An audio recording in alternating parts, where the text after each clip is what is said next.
Welcome back to our channel Pavitra talks. మన వారాహి అమ్మకి నమస్కారం చేసుకుంటూ ఈ వీడియో స్టార్ట్ చేస్తున్నానండి.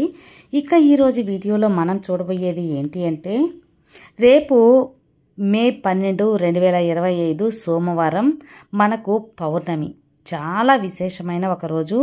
ఈ రోజున మనం ఉదయాన్నే పరగడుపున ఇప్పుడు చెప్పబోయే ఈ మాట అనేది మీరు చెప్పుకున్నప్పుడు మీకు తెలిసి తెలియకుండా చేసిన అన్ని పాపాలు కూడా నివారణ అయిపోతాయండి. అంత అద్భుతమైన ఒక మాట పరగడుపున చెప్పుకున్నప్పుడు అంత పరిపూర్ణమైన మనకు ఫలితం అనేది ఉంటుంది. ఏంటి, ఈ ఒక్క మాట చెప్పుకుంటే మా పాపాలన్నీ తొలగిపోతాయంటే తప్పకుండా తొలగిపోతాయి. ఎందువల్లంటే మనం చాలాసార్లు కూడా ఒట్టి కడుపులో అంటే పరగడుపున ఈ మంత్రం చెప్పుకుంటే మంచిది అని చెప్పుకున్నాము. వాటిలో భాగంగానే ఈ పౌర్ణమి సోమవారం రోజున ఇప్పుడు చెప్పబోయే ఈ ఒక్క మాట అనేది చెప్పుకున్నప్పుడు మన పాపాలన్నీ నివారణ అయ్యి మనకు ఒక మంచి పాజిటివిటీ అనేది చేరుతుందన్నమాట. అప్పుడు మనకు అన్ని శుభకార్యాలుగా శుభంగా అదృష్టం సక్సెస్ అన్నీ కూడా వస్తాయన్నమాట. ఇక ఆ ఒక్క మాట ఏంటి, ఎలా చెప్పుకోవాలి, ఎప్పుడు చెప్పుకోవాలని పూర్తిగా ఈ వీడియోలో మీతో షేర్ చేయబోతున్నాను. వీడియోలోకి వెళ్ళబోయే ముందు మన ఛానల్ ఎవరైనా ఫస్ట్ టైం చూస్తున్నట్లయితే సబ్స్క్రైబ్ చేసుకొని మన వీడియోస్ నచ్చినట్లయితే లైక్ చేసి మరి కొంతమందికి షేర్ చేయండి. ఇక పరగడుపున చెప్పుకుంటే మంచి ఫలితం ఉంటుందా అంటే అవునండి. కొన్ని నామాలకి కొన్ని మంత్రాలకి చాలా పవర్ఫుల్ అయిన ఒక విశేషమైన ఫలితం అనేది మనకు దక్కుతుంది. దీనికి సంబంధించి ఒక ఉదాహరణకు ఒక చిన్న కథ కూడా చెప్తాను మీకు. ఇది చాలాసార్లు మన ఛానల్లో కూడా నేను మీతో షేర్ చేస్తున్నాను. మరొక్కసారి షార్ట్గా ఈ కథ కూడా చెప్పేసి ఆ యొక్క పరగడుపును చెప్పుకోవాల్సిన మంత్రం అనేది చెప్పుకుందాము. ఈ యొక్క మంత్రాలకి అలాగే నామజపాలకి ఎందుకు ఇంత పవర్ అనేది ఉంది అని చెప్పి తెలిపే కథ అన్నమాట. ఒకరోజు నారదుడు నారాయణ దగ్గరికి వెళ్ళి అంటే శ్రీహరి దగ్గరికి వెళ్ళి, స్వామి మీ నామజపం చేస్తే మంచిది శుభం కలుగుతుంది అని చెప్పారు కదా, అది ఎందుకు, ఎలా, మీ నామజపమే ఎందుకు చేయాలి, నామజపం చేస్తే నామాన్ని స్మరిస్తే మాకు అదృష్టం వచ్చేస్తుందా, ఈ యొక్క లోకజనులకు అందరికీ కూడా శుభం కలుగుతుందా అని చెప్పి ఒక ప్రశ్న అనేది నారాయణుడి దగ్గర పెడతాడనమాట. అప్పుడు శ్రీహరి ఒక్కసారి నవ్వి, నీకు నేను సమాధానం చెప్పన్నారదా, ప్రత్యక్షంగా నీకు చూపిస్తాను, అదిగో ఆ చెట్టు మీద ఒక ఇప్పుడే సీతాకోకచిలక పుడుతూ ఉంది, ఆ సీతాకోకచిలక దగ్గరకు వెళ్ళి నా నామస్మరణ అనేది చెయ్యి అంటే ఓం నమో నారాయణాయ అనే ఒక నామస్మరణ చేయి, లేకపోతే ఓం నమో నారాయణ అనే ఒక నామం అనేది చెప్పు అని చెప్పి చెప్తాడనమాట.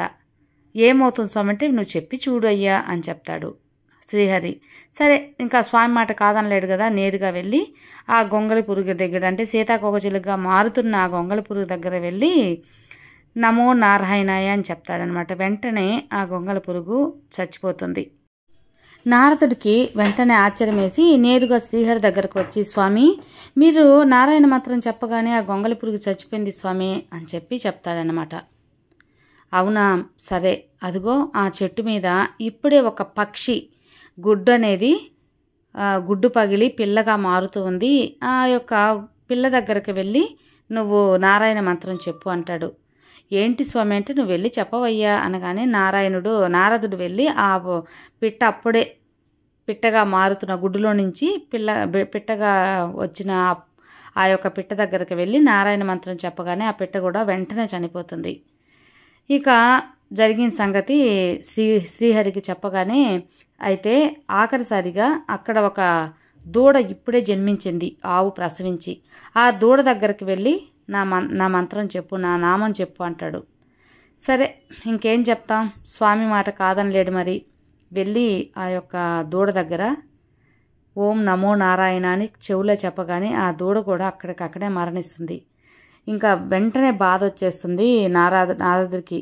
ఏం చేయాలో అర్థం కాక నేరుగా శ్రీహరి దగ్గరికి వెళ్ళి, మీ నామజపం చెప్పగానే అన్ని జీవులు చనిపోతున్నాయి, అప్పుడు మీ నామం ఎందుకు మేము చెప్పుకోవాలి స్వామి, ఇది ఏంటి అనగానే, సరేనయ్యా, ఆఖరిగా కాశీలో రాజుకి ఒక కొడుకు ఇప్పుడే జన్మించాడు, ఆ పిల్లవాడి దగ్గరికి వెళ్ళి నారాయణ మంత్రం చెప్ప అంటాడు. స్వామి ఇప్పుడు వరకు జీవులు నోరు లేని జీవులు మాత్రమే చనిపోయే ఇప్పుడు ఒక పసిగొడ్డు, ఇప్పుడే ఒక మనిషి రూపంలో పుట్టిన ఒక పసిగొడ్డు దగ్గర పుట్టాడు అంటున్నారు.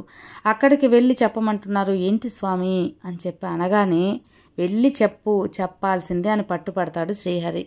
ఇక తప్పించుకోలేక నారదుడు వెళ్ళి అప్పుడే పుట్టిన బిడ్డ దగ్గర నారాయణ మంత్రం చెవులో చెప్తాడు. వెంటనే ఆ పిల్లవాడు లేచి కూర్చొని, నారద మీకు నమస్కారం, నేను ఎంత పుణ్యం చేసుకుంటే మీరు నా చెవిలో వచ్చి మంత్రం చెప్తారు. మొట్టమొదటిగా గొంగళపురుగా పుట్టిన నాకు నారాయణ మంత్రం చెప్పారు. దానికి నాకు పుణ్యఫలంగా దానికైనా మంచి ఒక సీతాకోకచిలుక కంటే పెద్ద జీవిగా ఒక పిట్టగా మారాను. పిట్ట దగ్గరికి వచ్చి మీరు నారాయణ మంత్రం చెప్పారు. దాని తర్వాత చనిపోయి ఒక దూడ అంటే పెద్ద జీవిగా పుట్టాను. అప్పుడు నారాయణ మంత్రం చెప్పారు. తర్వాత నాకు స్వామి అనుగ్రహం కలిగి ఇప్పుడు మనిషి జన్మ ఎత్తాను. ఇప్పుడు నేను పుట్టగానే నారాయణ మంత్రం చెప్పారు. ఇక నాకు మరుజన్మ అంటూ లేదు. ఎంత పుణ్యం చేసుకుంటే నాకు ఇంత భాగ్యం కలిగిస్తుంది అని చెప్పి పుట్టిన బిడ్డ నారదుడి దగ్గర నమస్కారం చేస్తాడనమాట. అప్పుడు అర్థమవుతుంది. అప్పుడు పరిగెత్తుకుంటూ వచ్చి శ్రీహరి దగ్గర, స్వామి మా నామానికి ఇంత మహిమ ఉంటుందా, ఇప్పుడు నాకు అర్థమైంది అని చెప్పి కాళ్ళ మీద పడి నమస్కారం చేస్తాడు. అందుకే నారదుల వారు నారాయణ నారాయణ అని ఎప్పుడూ అంటూ ఉంటారు. ఈ కథ అసలు మీకు ఎందుకు తెలిపాను అంటే అండి, నామజపంకి అంత పవర్ అనేది ఉంటుంది. ఒక ఈశ్వరుడు నామజపమైన, వినాయకుడు నామం చెప్పుకున్నా, అలాగే సుబ్రహ్మణ్య స్వామి నామం చెప్పుకున్నా, హనుమాన్ నామం చెప్పుకున్నా, రాముడి నామం, ఏ దేవుని నామస్మరణ అనేది, నారాయణ నామస్మరణ, ఏ నామస్మరణ చేసినా కూడా మనకు అందుకు తగ్గ ప్రతిఫలం అనేది తప్పకుండా దొరుకుతుంది. అలాంటిది రేపు పౌర్ణమి రోజున మనం సోమవారం రావటం విశేషం కాబట్టి పరగడుపున నీరు కూడా తాకుండా చక్కగా బ్రష్ చేసుకొని ఇప్పుడు చెప్పబోయే ఈ మంత్రాన్ని చెప్పుకోండి. మీకున్న ఎలాంటి పాప దోషాలన్నీ కూడా తొలగిపోతాయి. ఇక ఆ మంత్రం ఏంటి అంటే, ఓం నమో చిత్రాయ నమః, ఓం నమో చిత్రాయ నమః, ఓం నమో చిత్రాయ నమః. చిత్రాయ నమః అంటే మనకు ఒక చిత్రగుప్తుని నామం అనేది కూడా వస్తుంది. చిత్రగుప్తుని నామం ఎందుకు చెప్పుకున్నామంటే మన పాప పుణ్యాలన్నీ లెక్క కట్టేది ఆయనే కాబట్టి ఈ పౌర్ణమి రోజున ఆ చిత్రగుప్తుడు నామాన్ని మనం తలుచుకుంటే మనకున్న పాప దోషాలన్నీ కూడా తొలగిపోతాయండి. కాబట్టి పరగడుపున మీరు ఈ నామం ఓం చిత్రాయ నమః, ఓం చిత్రాయ నమః ఈ నామం చెప్పుకోండి. ఒక 9 సార్లు అయినా 11 సార్లు అయినా చెప్పుకొని తర్వాత మీరు చక్కగా వాటర్ తాగటము, కాఫీ, టీ ఏది అలవాటు ఉంటే అది తాగండి. ఈ యొక్క పౌర్ణమికి మీరు ఈ నామస్మరణ అనేది పరగడుపును చేసుకొని మీ పాపాలన్నీ తొలగించుకొని పుణ్యాన్ని చేకూర్చుకోవాలని మనస్ఫూర్తిగా కోరుకుంటూ సర్వే జన సుఖినో భవంతు. జై సాయిరాం, జై వారాహిమాత.